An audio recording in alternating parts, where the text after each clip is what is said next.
On the night of March 16, 1943, 40 U-boats fell upon two Allied convoys in the mid-Atlantic, and this time the hunters could not be seen coming.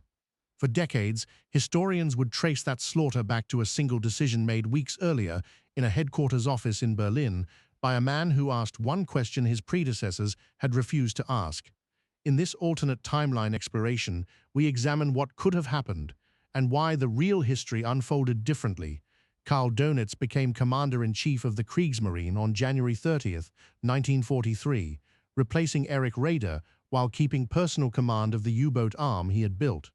Within days, he ordered a full audit of a pattern that had gnawed at him for a year. Convoys that swerved again and again around patrol lines no enemy should have known existed. The communications experts gave him the same verdict every prior investigation had produced. Enigma was unbreakable. The evasions were espionage, direction-finding, radar, anything but the machine.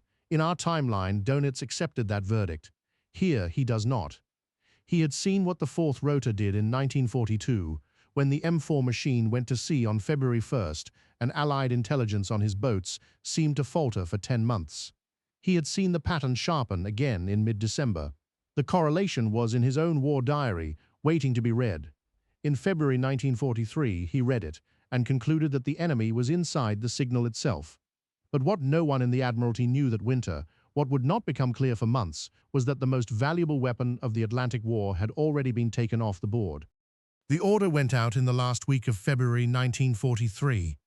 Every naval Enigma network would carry the fourth rotor.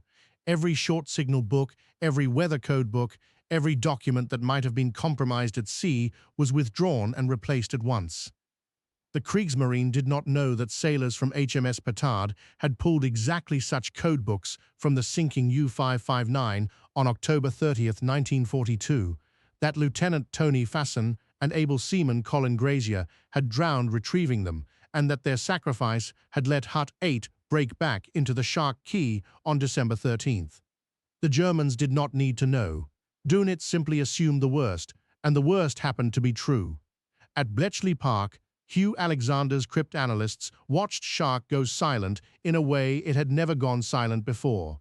In real history, a new weather codebook introduced on March 10, 1943, blinded them for 9 days, proof that a blackout was technically achievable. This blackout had no end. There were no captured documents to rebuild from, no cribs, no way back in. In the Admiralty's submarine tracking room, Roger Wynne was reduced to plotting U-boats from direction-finding bearings and instinct. And the Germans could still read the Allies. The B-Dienst was breaking British Naval Cipher No. 3, handing U-boat command the routing signals for the very convoys the British could no longer steer to safety. When HX-229 and SC-122 crossed the Atlantic in mid-March, they sailed into the largest wolfpack concentration of the war. 22 merchant ships went down in our timeline. In this one, with no decrypts to thin the pack or warn the escorts, the toll passed 30. It was the beginning, not the peak. Convoy ONS-5 left Liverpool in late April 1943, 42 slow merchantmen under the protection of Commander Peter Gretton's escort group B-7.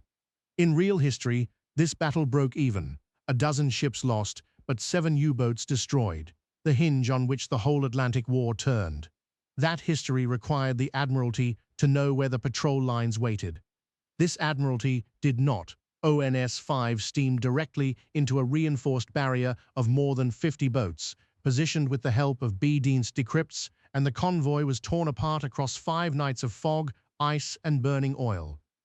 Gretton's escorts fought with everything doctrine and radar could give them, and it was not enough against numbers arriving unwarned. 2 weeks later, SC-130, in our timeline, a clean Allied victory that helped kill Dönitz's own son aboard U-954, met the same mast line and suffered the same fate. May 1943, the month that historically shattered the U-boat arm and drove it from the North Atlantic, instead became its greatest victory. Rear Admiral Eberhard Gott, running the day-to-day plot at BDU, kept the boats on station. The convoys would keep coming. So would the wolfpacks. The consequences would reach far beyond the convoy lanes, but to understand how far, you have to look at what Britain actually lived on.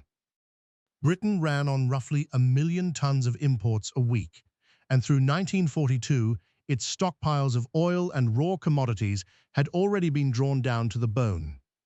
The Casablanca Conference in January 1943 had declared the defeat of the U-boat the first charge on Allied resources, because every other plan, the bomber offensive, the Mediterranean campaign, the buildup of American armies in England, floated on that tonnage.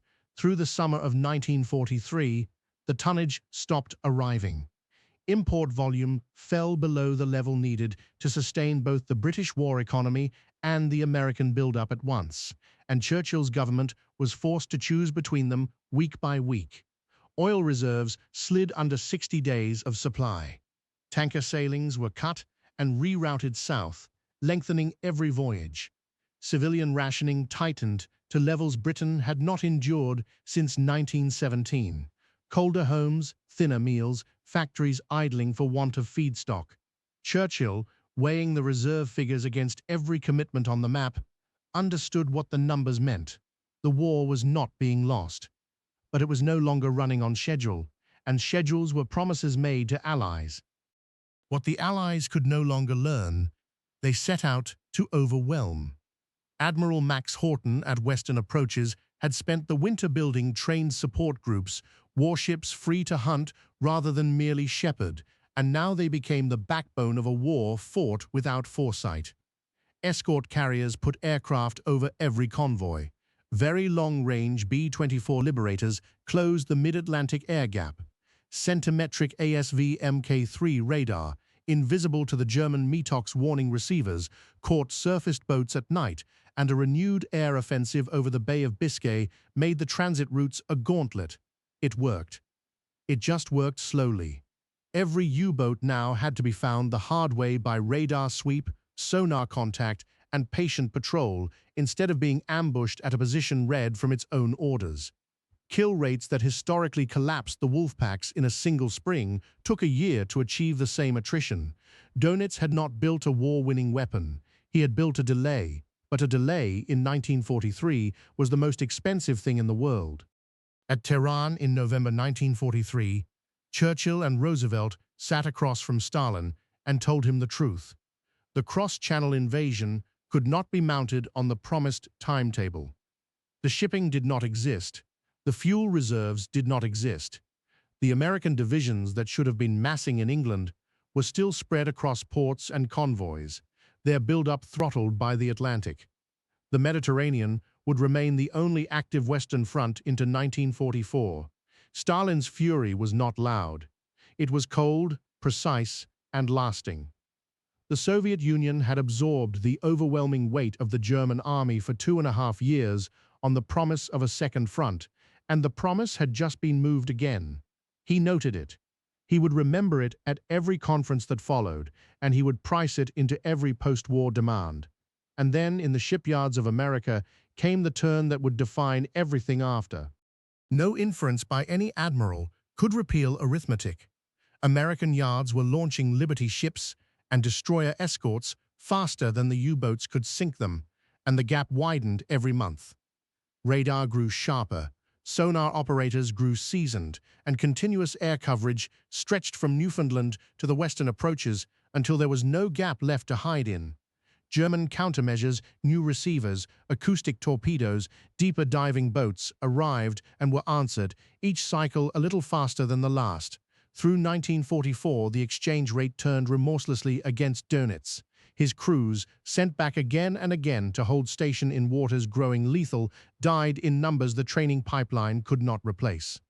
By late 1944, the Atlantic was passable again, convoy losses falling, the build-up in England finally surging. The Allies had won the same battle they won in our timeline. They had won it a year late, at the cost of thousands of additional ships and tens of thousands of additional lives, and the calendar of the entire war had shifted beneath them. The landings came in the spring of 1945 against an Atlantic wall. The Germans had been given an extra year to thicken with concrete, mines, and veteran divisions. The invasion succeeded. Allied air supremacy and material weight saw to that, but it bought into a war already being decided elsewhere. The Red Army, unrelieved by a second front through all of 1944, had ground its way into Germany itself, and Soviet spearheads stood far west of where our history placed them.